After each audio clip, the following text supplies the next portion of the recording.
back foot will pivot. And for the young kids, they always remember this, say squash the bug. Right? As you get older, there's a little less squashing of the bug. And it's more drive the knee and come up on the ball of the foot. Because if they over squash the bug, they'll spin the body. They'll go like this. But most of the kids, you can't get them to squash the bug because they do this. Right there. They might come. So they're not getting any legs and they're swinging all up their body. The ball's not going to go as far because the legs, of course, are your biggest, strongest muscles. All right, so you want to use the legs. So at the end of the day, it should look like this. You step short, squash the bug. You got the power L here. You can draw a line from the middle of your nose right to your belt buckle right here. There's balance. You got out front, nor are you hitting and falling back this way. Because then if you draw the line, it's on the back foot. So you want to be balanced. So we covered the balance part of things. Now we're going to go to the bat speed. All right? To get bat speed, what you're going to do is, when the pitcher's about to release this, and I teach this even to the 7 and 8-year-olds, believe it or not. It's a little bit harder at first because it'll take them time to get used to the timing of it. But once they get it, you're going to say, wow, that kid has bat speed. It might take them a while. So it might take one step back to take 2 steps forward, 2, 3, 4 weeks. All right. Some people don't like to take the step back, but some of these 7 and 8-year-olds that I have that can really hit good, you'd be surprised how hard they hit. So what I teach is trigger back. We call that a trigger, or some people say load up, trigger. Trigger back about 3 inches, and the foot comes forward at the same time. So it's kind of a separation. Say, I tell the kids, it's kind of like going in, you pull one back, one forward, and then you fire, right? So pull this back, that forward, and then you fire it all together. So the backhand's coming through here. After I trigger back, I'm driving the knee to the pitcher, and the backhand's throwing a punch at the same time. It's kind of like the knockout punch. You're going to knock someone out or hit that punching bag. You're going to drive that knee and that hand at the same time together with power. So if we can get that achieved, then we're doing pretty good. Now one thing, one of the biggest flaws in young guys, 10 and under, I'm assuming most of you guys are 10 and under, but this is the biggest flaw that I see after coaching for, over 15 years doing this. I see the kids do this a lot. They either A, if they don't really have a fear factor, but it's a bad habit, open the front toe, and then the head and shoulders spin that direction, and now they lose the whole outer third of the play. Or B, they step in the bucket, they have a little fear factor. So what I like to do is I like to take 20, 30 minutes of one practice early in the year, get some tennis balls or some softy baseballs and throw them at the assistant coach first. And he teaches them how to take it. Sorry, assistant coaches. His head coach can do it too. I say, hey, throw it. All right? And B, throw it at the kids. And teach them how to get hit.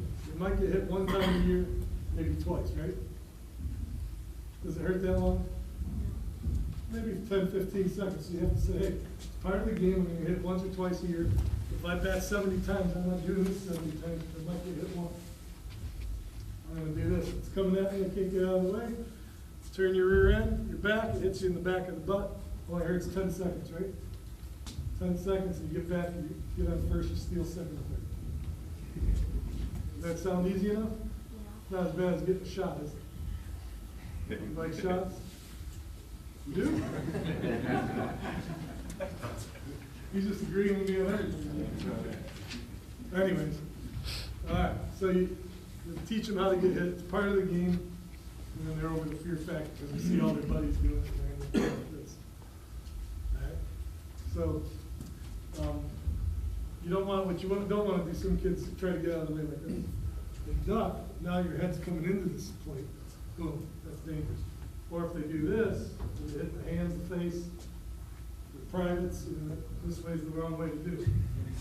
Too many places you can get hurt there. So we do that. Back to the trigger. After we trigger 3 inches for bat speed, that gets our hands in motion. We are going to come forward. This backhand throws a punch.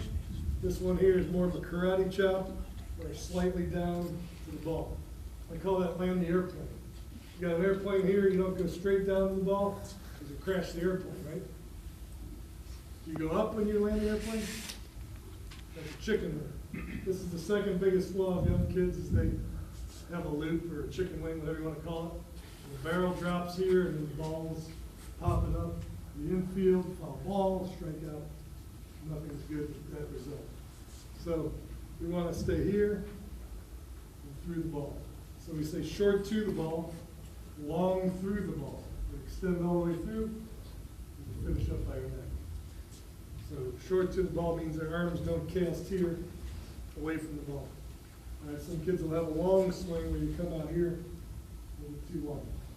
Good drill for that is a fence drill. If you want to shorten up a swing right here, arms length away from the fence and net. You tell the kid to swing here like this. Boom. He gets long, casts out, away from his hands, he'll hit the bat. Grip on the bat, which I probably should have talked about earlier, but we'll get to it anyway. Should be in the fingers, not in the palms. A lot of kids grip the bat like it's a club.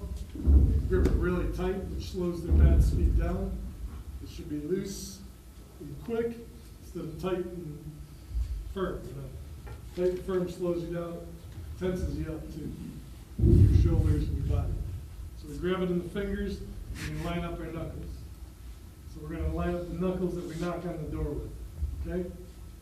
So we can do this, put our two fingers up here like this, put a pencil in between us, that's how we check. All right? That's how you line them up. As you get older, they don't have to be perfectly lined up, it can be in the ballpark area, but you can't be like this because it makes you stiff. All right? So I like to teach them at a young age to line them up just so they get a gauge of what to do, how to be loose and quick. From there, the most important part is, now that we got bat speed, I want to get not the eye on the ball, which everybody says, but the head down, which is even more important. Eye on the ball, I can swing, not see the ball at the bat. Now you do have to have your eye on the ball, but if your eye's just on the ball and your head's not down, you lose track of it 3 or 4 feet out there, and that's when the two-seamer moves at the end. Sliders move at the end, change-ups move at the end. Everything but the curveball, which you can see early, moves late. So if the head doesn't stay down and track the ball, I tell the kids we go from shoulder to shoulder. So my head's not moving, but my shoulders are. Sometimes we call it Ike to Mike. We put a name on the shoulders, right? My name's what? Mike, right? So Ike to Mike right here. And then you're watching the ball hit the bat. If I put a book on this tee, I should be able to read it. My head's right down here. Boom. It's not watching the ball. Everybody wants to do this. I do this when I golf. The problem is I'm not watching it right up there. It's probably over. All right? So Buster's a much better golfer than me, right? Not lately? Used to be. Right there. Shoulder to shoulder, looking at that ball. Alright? So if your head goes down, where does your average go, big guy? Head down average? Goes high. Goes higher, right? You get a better batting average if your head down, the average up. Okay. And then the last thing is something we all hear of is everyone says back elbow up. Alright? Back elbow up is when, 20 years ago when we used to play, everyone said elbow up, when they should have said hands up. All right? The elbow doesn't need to be up for the hands to be up. You want your hands even with your back shoulder right here. But if the elbow's up, it's okay. It's not terrible. It just slows you down a little bit. Because if your elbow's here, you're going to have to lower it here in order to go to the ball. So it's just a tad bit slower to have that up than it is to have it medium or down. Because you go from here to here. When you make contact, your elbows are close together anyway. So if you have to go here, there has to be a drop in order to go here. Whereas here, medium or down. You don't want to, when they say down, you don't want the back elbow lower than the front elbow. That creates that dip or chicken. So it should be even or slightly above this one. But you don't want a real stiff swing with the elbow, so far up here. You know, close to the edge of the contact. How am I doing on time, guys? I think you're about up. About up? All right. Trying to get me on it. Give me about 2 minutes here. Two things is, one is I like tees. Guys should get out there and use tees. Two is have stations. All right, don't have one coach pitching and 11 or 12 guys out in the field. Too much dead time. They say baseball's boring. Let's go play soccer, basketball, football. All right, you want to keep guys in the game of baseball. You have stations, get other dads, other coaches on your team. Even if they're not qualified, they can stay on a tee and feed it to the kids. Just have one philosophy on your team. So here's how we're going to teach it. Guys, don't try to deviate too much from your plan. All right, or don't teach. Just put the team in the ball and flip the ball. So you could have short toss, where they flip it underhand from the side. One guy's stealing over here, way out front. Tee work, live pitching on the field, maybe a bunt station, maybe a wiffle ball station where you're hitting wiffle balls, you know, chasing very far. 3 or 4 stations keeps the kids moving, not a lot of downtime. They enjoy the game, they get twice as many swings.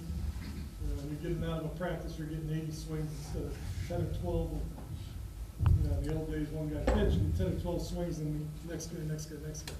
They're out there shagging. There's a value to shagging a little bit, but you don't need all 12 out there. So, you have 3 or 4 guys at the station, maybe 5 at the most. Keep them moving, all right? Whether you're doing offense or defense, that's a good thing to do. And have your position players play several positions at a young age.